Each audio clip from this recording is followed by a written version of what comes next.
তো বন্ধুরা দেখতে পাচ্ছেন এখন গোধূলি বিকেলে আমরা এই জমি বাড়িতে হাঁটতে এসেছি। তো এখানে দেখেন যে কত সুন্দর ধান হয়েছে।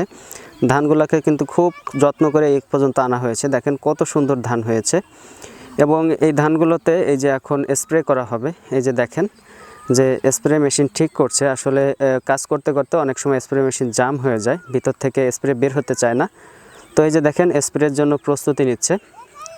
তো আমরা আরও সামনের দিকে আগাবো। আরও সামনের দিকে আগালে এই গ্রামীণ জীবনের আপনি আরও অনেক কিছু দেখতে পাবেন, সেগুলো আপনাদের মাঝে ফুটিয়ে তুলব। তো মূলত এখন আমি হেঁটে যাচ্ছি একটা জমির আল ধরে। তো এরকমটা সময় এই গোধূলি বিকালে জমির আল ধরে হাঁটতে অনেক মজা। এবং এখানে দেখতে পাচ্ছেন এই অঞ্চলে প্রতিটা জমিতে এখন ধান রোপণ করা আছে। এই যে দেখেন এগুলাকে ধানের ঘের বলা হয়। এই যে পাড়গুলা দেখছেন, এই পাড়গুলাতে হচ্ছে সবজি রোপণ করা হয়। এবং এই যে ভিতরে যে বিষয়টা দেখছেন, এখানে এই শীতের সময়ই আপনার ধান রোপণ করা হয়। আপনার চৈত্র বৈশাখ মাসে এই ধানগুলা উঠে যায়। তো বন্ধুরা আরও আপনাদেরকে সামনের দিকে নিয়ে যাব, আরও সামনের দিকে নিলেই বুঝবেন। তো এটা হচ্ছে আপনার যে মাছের ঘের বলে, এটা হচ্ছে মাছের ঘেরের সেই অবশিষ্ট অংশ। এখানে কিন্তু এই শুকনোর সময় এই একটা জায়গায় একটু বেশি করে গর্ত করা থাকে, সেখানে কিন্তু যে মাছগুলো থাকে মাছগুলো এখানে কিন্তু দাঁড়ায়। তো বন্ধুরা আমরা আরও সামনের দিকে যাব। তো মূলত আমি এটা হচ্ছে জমির আল ধরে হেঁটে যাচ্ছি। তো বিষয়টা অনেক ভালো লাগতেছে, কারণ যারা গ্রামীণ জীবন পছন্দ করেন তারাই একমাত্র বুঝতে পারবেন যে এই বিষয়টা এখান দিয়ে হেঁটে যাওয়ার মজাই অন্যরকম। তো আমরা আরও সামনের দিকে যাব।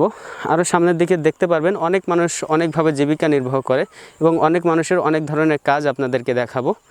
তো সামনে দেখতে পাচ্ছেন যে একটা বাচ্চা, সে বাচ্চা হচ্ছে তার মায়ের সঙ্গে এসেছে। তার মা এখানে ঘাস কাটছে গরুর জন্য। তো তার মার সঙ্গে এসেছে এবং এখানে কিন্তু সে এই বিকেলটা উপভোগ করছে।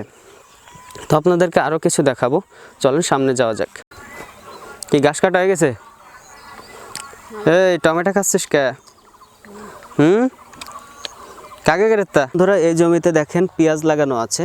এই যে ধারে নিলে দেখতে পাবেন, এই যে দেখেন পেঁয়াজ লাগানো আছে। এটা হচ্ছে যে পেঁয়াজের বীজ থাকে, সেই পেঁয়াজের বীজ থেকে এই পেঁয়াজগুলো রোপণ করা। এই যে দেখেন কিছু কিছু পেঁয়াজ নামতেছে। তো এই পেঁয়াজের জমি যখন বড় হবে তখন আপনাদেরকে দেখাবো। তো এখন অতটা বুঝতে পারবেন না। তো চলেন আমরা সামনের দিকে যাই। তো মূলত এখন বিকেলবেলা, গোধূলি বিকেলে আপনার জমি বাড়িতে হাঁটতে অনেক ভালো লাগে। এবং এই সাইডে দেখতে পাচ্ছেন এখানে কিন্তু সরিষা আছে। একটা সময় এখানে শুধু ফুল আর ফুল ছিল, এখন সরিষাগুলো পেকে গেছে বিধায় এখন আর দেখতে সেরকম একটা ভালো লাগছে না। তবে কৃষকের মুখে হাসি ফুটবে যখন এই সরিষাগুলো বাজারে বিক্রি করবে, তখন তার ফ্যামিলির চাহিদা মিটে যাবে এই সরিষা বিক্রি করার টাকা দিয়ে। তো চলেন আমরা আরও সামনের দিকে যাই। আরও সামনের দিকে গেলে বুঝতে পারবেন যে আসলে আপনাদেরকে আমি আজকে কোথায় নিয়ে যেতে চাচ্ছি। তো মূলত এই অঞ্চল জুড়ে, এইটুকু জুড়ে শুধু সরিষা আর সরিষা ছিল। তো এটুকু আমরা স্কিপ করি, আমরা সামনে গিয়ে আপনাদের মাঝে আবার আসতেছি। বন্ধুরা দেখতে পাচ্ছেন এই হচ্ছে আমার প্রজেক্টের পেঁপে গাছ। তো পেঁপে গাছগুলো আমি দেখে যাচ্ছি আসলে পেঁপে গাছের কোনো ধরনের সমস্যা আছে কিনা। তো পেঁপে গাছ দেখে বুঝলাম যে আমার এখন পর্যন্ত আমার পেঁপে গাছে কোনো সমস্যা নেই এবং পেঁপেগুলা পাকতে শুরু করছে। এবং আমি যদি এটা নিচে আপনাকে একটু ধরে দেখাই, তো নিচে দেখতে পাচ্ছেন পেঁপে গাছে একটু পানি দরকার প্রয়োজন, কারণ আমি কালকে এটাকে পানি দেবো ভেবে রেখেছি। সব বন্ধুরা সূর্যমুখী ফুলের যে ফুল ভিডিও আছে, ফুল ভিডিওগুলো আসতে শুরু করেছে। এই যে দেখেন মৌমাছিতে ফুলের মধু খাচ্ছে। এই যে দেখেন মৌমাছিতে ফুলের মধু খাচ্ছে এবং এটার কারণে কিন্তু ফুলের পরাগায়ন হয়। এখানে একটা বেগুন গাছে বেগুন হয়েছে।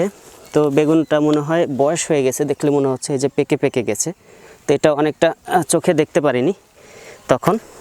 তো এটা বয়স হয়ে গেছে, এটার খাওয়া যাবে না। তবে যদি এই বেগুনটা আমি রেখে দিই, সেক্ষেত্রে আমার গাছে আর কোনো বেগুন আসবে না, কারণ সমস্ত খাবার এই বেগুন গাছটা খেয়ে ফেলবে এই ফলটা পাকানোর জন্য। তো এটাকে আমি ফেলে দিলাম। তো এই বেগুন গাছগুলোতে আমার পরিচর্যা করতে হবে, কারণ বেগুন গাছগুলোতে আমি যখনই পরিচর্যা করব তখনই আমার গাছগুলোতে প্রপার ফল দেবে। একটা বিষয় দেখেন যে একটা মূলা উঠাইতে কতটা কষ্ট হয়, অনেকটা মাটির ভিতরে চলে গেছে।